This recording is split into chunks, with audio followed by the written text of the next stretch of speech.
Boa noite, meus irmãos. Boa noite. Neste momento eu convido a igreja, aqueles que puderem, vamos nos colocar de joelhos para falar com o Senhor.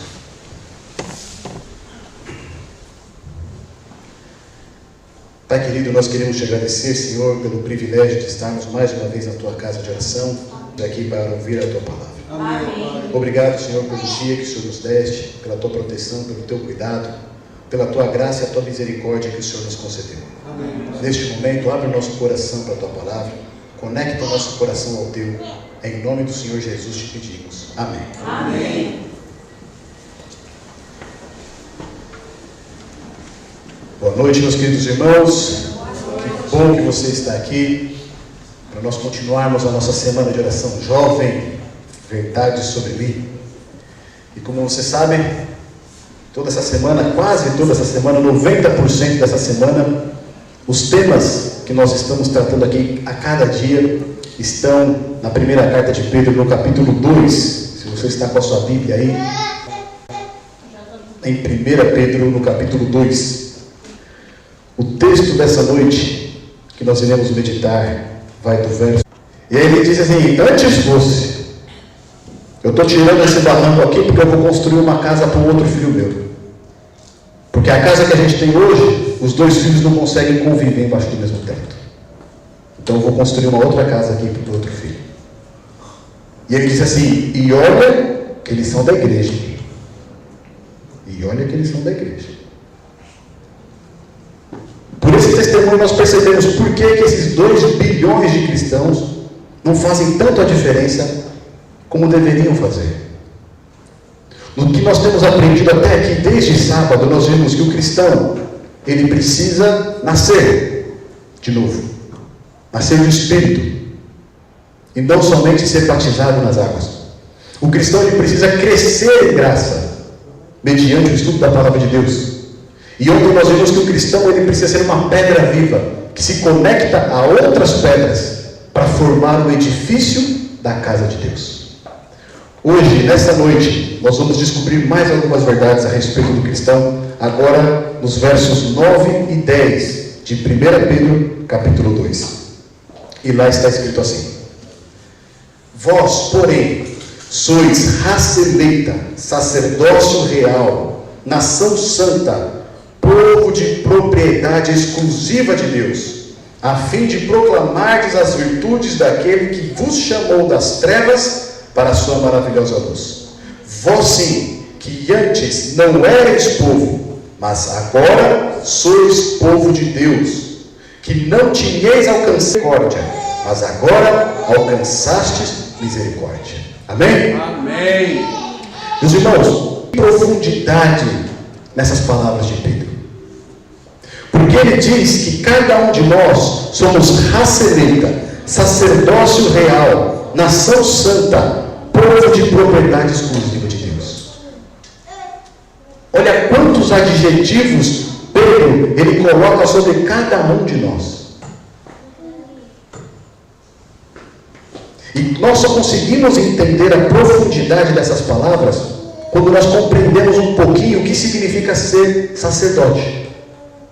Quando nós vamos para o tempo lá do Antigo Testamento, nós sabemos que o sacerdote ele era uma posição muito almejada, muito vista. As pessoas ali olhavam para o sacerdote como a referência. Tanto que no Antigo Testamento só podia ser sacerdote quem fosse da linhagem de Arão. Ou seja, não era qualquer pessoa que poderia ser sacerdote. Ela tinha que descender de Arão para poder ocupar o ofício de sacerdote. Mas mais do que isso, a posição de sacerdote era muito importante.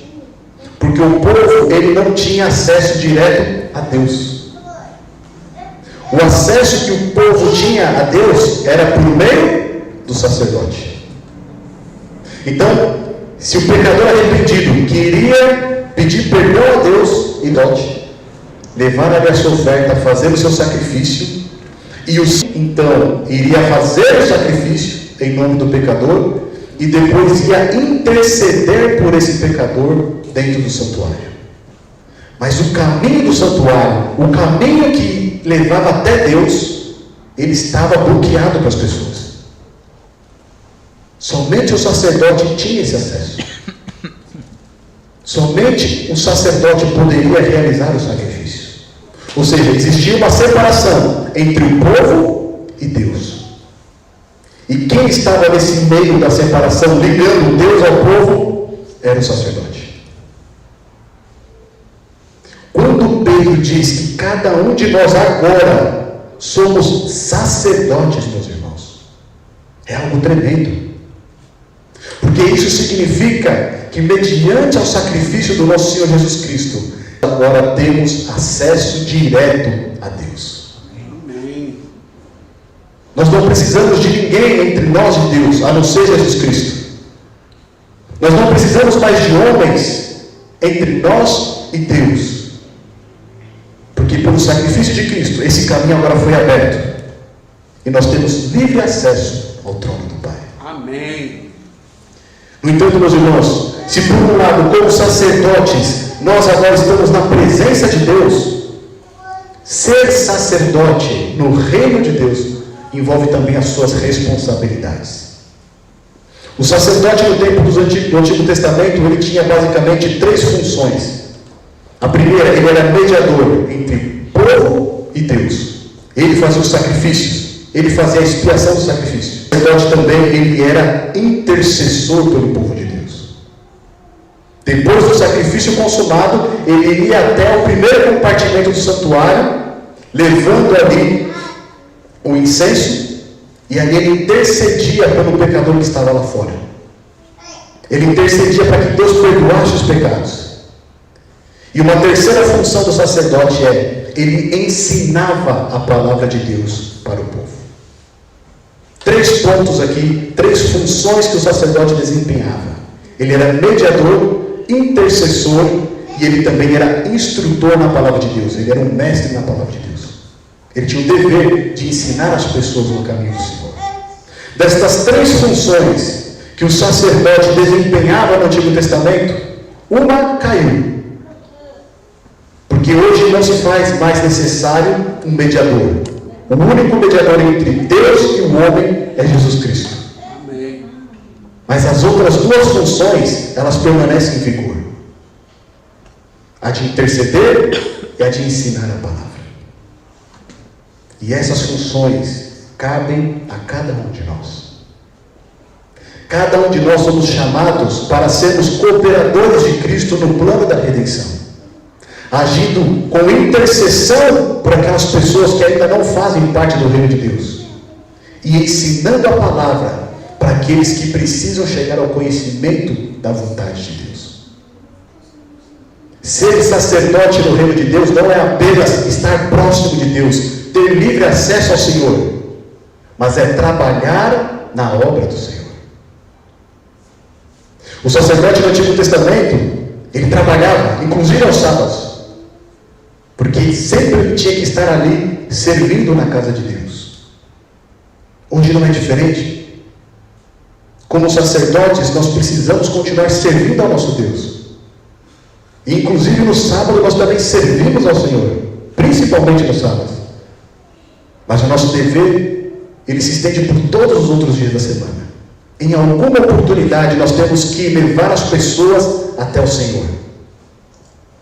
Em alguma oportunidade nós temos que exercer o nosso papel de sacerdote, seja no trabalho, seja no lar, seja na faculdade, e mostrar um pouquinho do Senhor para as pessoas que estão à nossa volta. Aqui eu gostaria de abrir um parênteses, meus irmãos, porque todos nós somos chamados a sermos sacerdotes.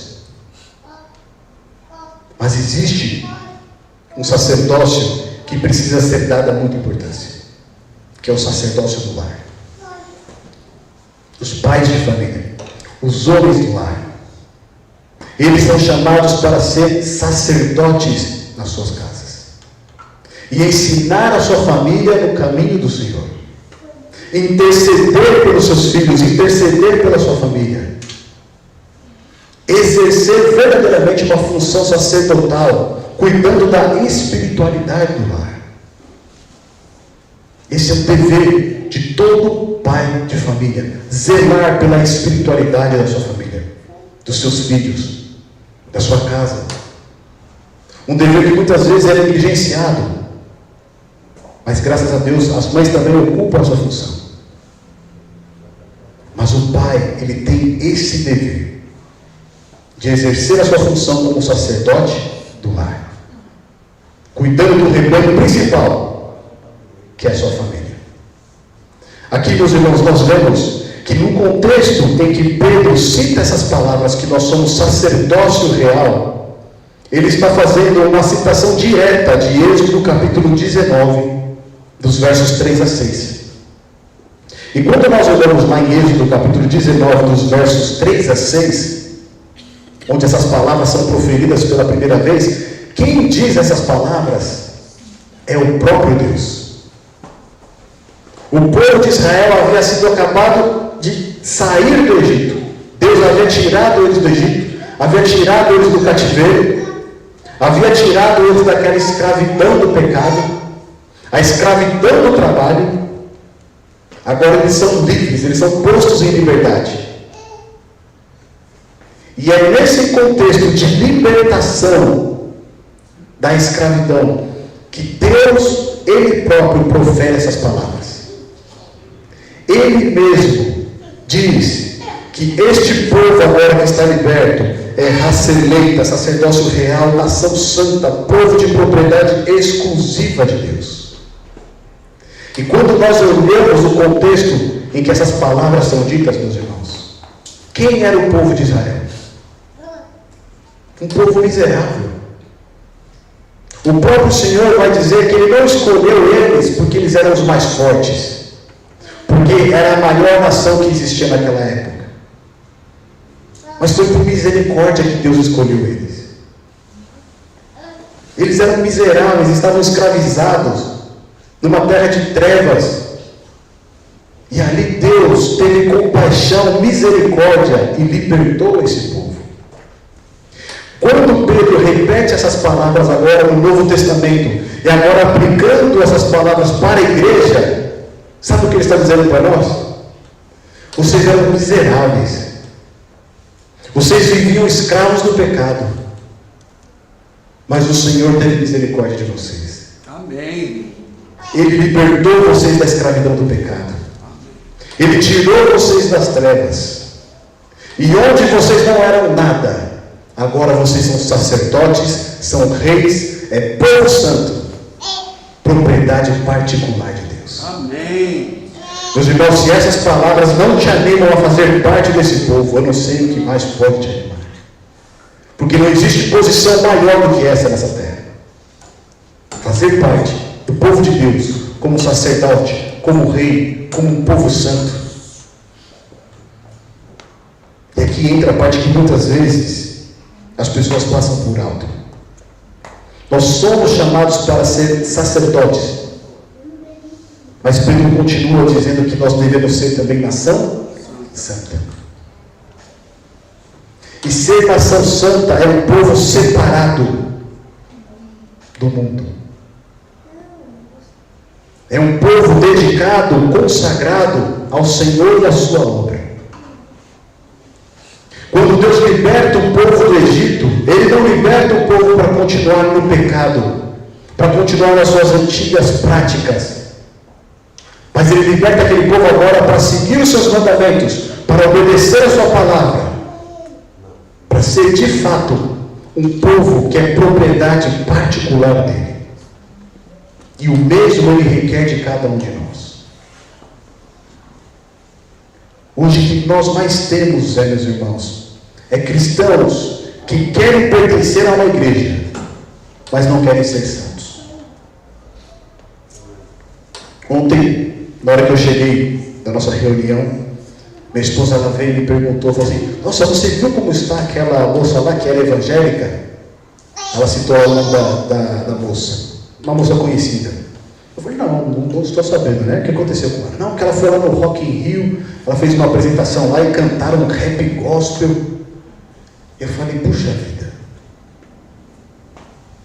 onde que nós estamos indo?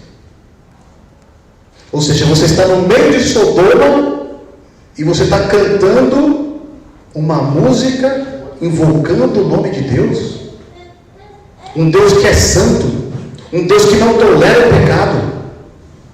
E você está ali no meio, achando que está fazendo um favor para Deus. Que você está exaltando e glorificando o nome de Deus numa situação como essa. Terrível, meus irmãos. Porque hoje as pessoas querem pertencer a uma igreja, mas não querem ser uma nação santa. Não quer ser propriedade particular de Deus. E ser propriedade particular de Deus envolve não ter nenhum outro Senhor na sua vida, a não ser o Senhor Jesus Cristo. Amém. Não somos mais nós que dizemos o que queremos fazer, ou como iremos fazer, mas é o Senhor que nos dirige. Cada vez mais, o mundo que se diz cristão se corrompe. E cada vez menos permitem que Deus dirija a vida deles. É por isso que muitas vezes, quando nós nos perguntamos por que todo esse número de cristãos que existe no mundo não faz a diferença, a resposta é essa. Fazem parte da igreja, mas não se tornam sacerdotes. Fazem parte da igreja, mas não se torna povo santo. Não permite que Deus guie a sua vida. E então Pedro continua no verso 9, e ele diz qual que é o propósito pelo qual cada um de nós somos chamados a sermos sacerdotes. Ele diz o seguinte: a fim de proclamardes as virtudes daquele que vos chamou das trevas para a sua maravilhosa luz. Quando nós nos tornamos cristãos, nascemos de novo, passamos a crescer, nos tornamos parte da igreja, não significa que o nosso caminho acabou, que nós já cumprimos o nosso dever. Agora pronto, já me tornei uma nova criatura, faço parte de uma igreja, nós vamos nos fechar aqui e vamos adorar ao Senhor. Não. O propósito de estarmos aqui, a palavra revela, é a fim de proclamar as virtudes daquele que nos chamou das trevas para a sua maravilhosa luz. Deus chama cada um de nós para sermos sacerdotes, nação santa, sua propriedade. Mas Deus nos chama para testemunhar. Meus queridos irmãos, nascer de novo, fazer parte de uma igreja, não é 100%. É uma boa parte. Mas para ser 100%, nós precisamos testemunhar. Precisamos revelar às pessoas ao nosso redor aquilo que o Senhor tem feito na nossa vida. Mostrar para o mundo o que o Senhor tem feito por cada um de nós. E muitas vezes nós achamos que testemunhar é uma tarefa difícil. É um testemunho público. É uma pregação que precisa ser feita. É às vezes dar um estudo bíblico. Mas na realidade o testemunho, ele é muito mais simples, meus irmãos. É contar para as outras pessoas aquilo que o Senhor tem feito na nossa vida. Isso é testemunhar. Quando nós olhamos o chamado dos discípulos, é interessante que os discípulos antes eles seguiam a João Batista, alguns deles. E aí quando eles veem Jesus, e eles ouvem João Batista dizer que Jesus é o Cordeiro de Deus que tira o pecado do mundo, eles decidem então seguir a Jesus. E eles começam a acompanhar a Jesus, começam a ver ali o testemunho de Jesus, e aí um sai e vai chamar o seu irmão. Olha, nós achamos alguém e acreditamos que ele é Cristo. O outro sai e vai chamar o amigo. E assim a notícia vai se espalhando, e quando vai ver, nós temos ali várias pessoas seguindo a Jesus Cristo. O testemunho que nós precisamos dar, meus irmãos, não é algo que precisa ser estrondoso. Não é assumir um púlpito. Não é pregar. O maior testemunho que cada um de nós podemos dar é na nossa vida prática. cada dia, através do nosso exemplo, através de contar as coisas que o Senhor tem feito na nossa vida. Quando Deus tirou o povo de Israel do Egito e colocou eles na terra de Canaã, é para que eles fossem uma luz para o mundo, era para iluminar o mundo ao redor, para que as pessoas pudessem chegar ao conhecimento do Deus verdadeiro e se converter a Ele. O mesmo é exigido de cada um de nós. Quando nós fazemos parte do reino de Deus, cada um de nós agora se torna um portador de luz. Cada um de nós agora tem a missão de iluminar a vida das pessoas que estão em trevas e guiar elas até Jesus Cristo. Esse é o propósito pelo qual a igreja é colocada aqui. Esse é o propósito pelo qual a igreja é objeto de maior atenção de Cristo. Porque ela é o meio que Deus estabeleceu para que as pessoas possam chegar até Jesus. Percebe, meu irmão? Quão importante é fazer parte desse reino do Senhor. Quão importante é fazer parte desta igreja. Muitas vezes nós olhamos para nós mesmos e não nos achamos dignos. Não nos achamos merecedores. Achamos que aquilo que o Senhor concedeu para nós, nós não podemos fazer nada para Ele em troca. E é verdade, nós não podemos fazer nada em troca, porque é graça. Não tem como pagar. Nós não somos merecedores, é verdade, não somos merecedores, porque somos pecadores miseráveis. Mas mesmo assim, Deus olhou com misericórdia para conosco e nos tirou das trevas para a sua maravilhosa luz. No verso 10, Pedro continua dizendo: vós sim que antes não erais povo, mas agora sois povo de Deus, que não tinhais alcançado misericórdia, mas agora alcançastes misericórdia. Amém. Antes nós estávamos perdidos, mas agora estamos salvos. Antes estávamos debaixo da ira de Deus, mas agora recebemos a sua misericórdia. Amém. E o papel que o Senhor requer de cada um de nós, como sacerdotes, como nação santa, é conduzir outras pessoas para a salvação. É apresentar esse Cristo que morreu pelo pecado de cada um. Que elas conheçam e experimentem essa misericórdia que um dia nós experimentamos na nossa vida. Por mais indignos que nós sejamos, por mais que nós não tenhamos mérito algum, Deus nos chama para ser sacerdotes do seu reino.